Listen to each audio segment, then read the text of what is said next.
എല്ലാവർക്കും പുതിയ വീഡിയോയിലേക്ക് സ്വാഗതം. ഇന്നത്തെ വീഡിയോ നമ്മുടെ തൃശ്ശൂർ പൂരം എക്സിബിഷൻ 2026 ആയിരുന്നു. നമ്മൾ കയറി ചെല്ലുമ്പോൾ ബെഡ്ഷീറ്റും ചവിട്ടിയും അതുപോലെ തന്നെ പിന്നെ ലേഡീസ് ഫാൻസിയും, രണ്ടാമതായി നമ്മുടെ ഫർണിച്ചർ കടയും, പിന്നെ കുറച്ച് അടുക്കളയിലേക്ക് ആവശ്യമായ ചീനച്ചട്ടികളും ഫ്രൈ പാനുകളും കത്തികളൊക്കെ ഉള്ള ഷോപ്പുകളൊക്കെ മുൻ വർഷങ്ങളെ അപേക്ഷിച്ച് അതേപോലെ തന്നെ അടുക്കി പെറുക്കി വെച്ചിട്ടുണ്ട്. മുൻ വർഷങ്ങൾ എങ്ങനെയായിരുന്നു അതുപോലെ തന്നെ അടുക്കി പെറുക്കി വെച്ചിരിക്കുന്നത് കാണാൻ നല്ല ഡ്രസ്സായിരുന്നു. അതൊരു പ്രത്യേക ഫീലുണ്ട് കേട്ടോ. നമുക്ക് എന്നും എല്ലാ പ്രാവശ്യവും നമ്മൾ എക്സിബിഷന് പോകുമ്പോൾ കാണുന്ന അതേ പാറ്റേണിൽ തന്നെ കാണുമ്പോൾ രസം തന്നെയാണ്.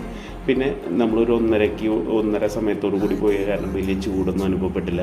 പിന്നെ നമ്മുടെ നൊസ്റ്റാൾജി ഇറക്കുന്ന മിഠായികൾ അതൊരു പ്രത്യേക രസം തന്നെയായിരുന്നു കേട്ടോ.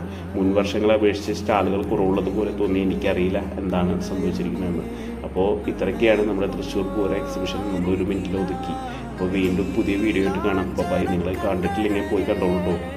പെട്ടെന്നായിക്കോട്ടെ.